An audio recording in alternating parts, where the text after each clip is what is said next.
Hello, welcome to Kush News, the newscast of the African diaspora. I'm your anchor, Ochanda Daily, bringing you the top stories from Africa and the Caribbean. Let's take a look at today's news on Thursday, February 22nd, 2024. We go to Senegal, where the president has made a big statement. Senegal's President Macky Sall said on Thursday that April 2nd will be the end of his term. He added, however, that it was unlikely that the election of a new president will be completed before then. His announcement comes after the country's Constitutional Council ruled last week that a 10-month postponement of the vote was unlawful. The election had initially been scheduled for February 25th, but President Macky Sall had delayed the elections for some time in December.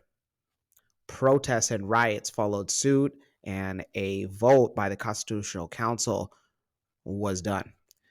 Macky Sall said, however, that elections cannot take place until a national dialogue is complete. The national dialogue is where the president, along with advisors, individuals in the parliament, and also presidential candidates, come and discuss issues of the nation. The dialogue is set to begin next week, Monday, and will likely finish by Tuesday. Prominent opposition figures, including jailed politician Ousmane Sonko and Karim Wade, the son of former President Abdoulaye Wade, were excluded from the list of 19 candidates. Last week, the president promised that he would abide by the Constitutional Council's request for the vote to be scheduled as soon as possible. Senegal stands alone in West Africa as the only country in West Africa to not have any coup or coup attempts. Those in Senegal, let us know what your thoughts are on the president's statement. Let us know on if you feel that an election will come before the middle of the year. Let's go to Kenya, where the government eliminates more entry fees for visitors. Passport holders from South Africa and 6 other countries are now free from paying an entry fee in Kenya. The entry fee was introduced last month after the government scrapped visa requirements for all foreign passport holders. The move was seen as an attempt to promote Kenya as a tourist destination and attract business travelers. But a $30 entry fee was introduced, including for some visitors who had previously not had been required visas. The decision caused backlash and criticism, with critics saying that it could lead to countries introducing a similar fee. In addition to South Africa, the exemption has been extended to passport holders from Ethiopia, Eritrea, Congo-Brazzaville, Comoros, and Mozambique.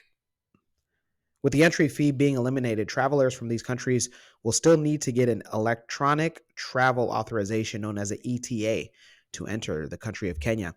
The document will have submit information such as flight details and proof of accommodation.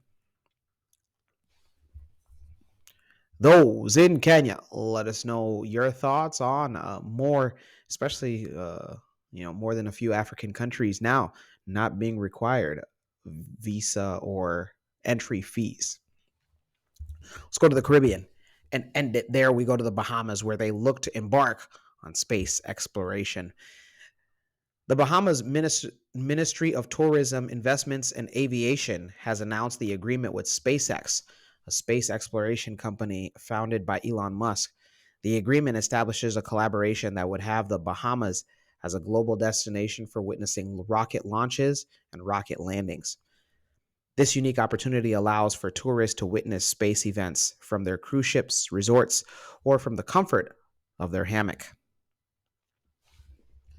Those in the Bahamas, let us know on if you're excited. Let us know on if you're in the engineering or space or STEM fields. We want to hear if you look to be a part of SpaceX being in your guys' country. Pretty big deal.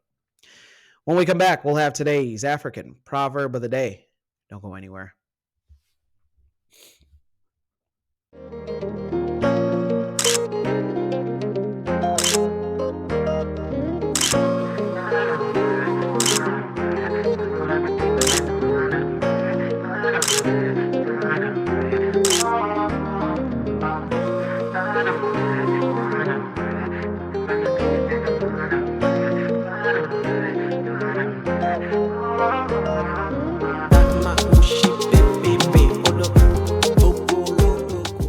Welcome back. Let's take a look at today's African proverb of the day, and it comes to us from Kikuyu. And it reads, rich people sometimes eat bad food. Once again, rich people sometimes eat bad food. Kikuyu proverb. Yes! And this can be interpreted two different ways. One, it can be interpreted as smart people sometimes make stupid decisions, or individuals that have wealth sometimes make financially unintelligent decisions. For instance, with the smart people making stupid decisions or saying stupid things, how many of us know that individual that is just known always to be highly intelligent, and then they say or do something that had you question, like, why did you make that decision? It happens sometimes.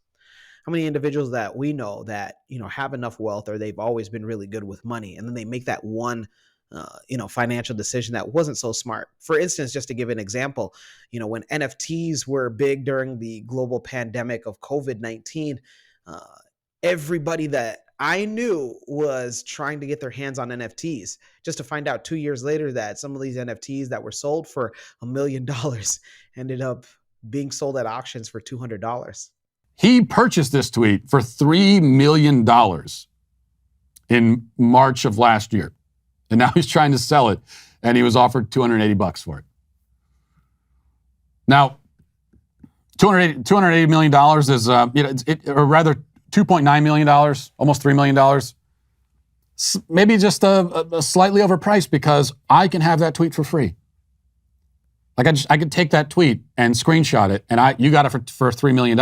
I got it for nothing. No. So it's to say that, just because you have an identity as one thing, that doesn't mean that, that you are just flawless.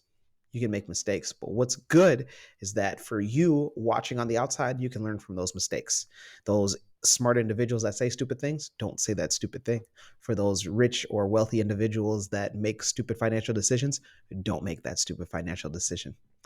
Let me know your interpretation of today's African proverb of the day, as well as your thoughts, views, questions, comments, and concerns on the top stories. Don't forget to hit that like button. Make it your best friend. For Kush News on Kush Convos TV, I'm Ochanda. We'll see you soon.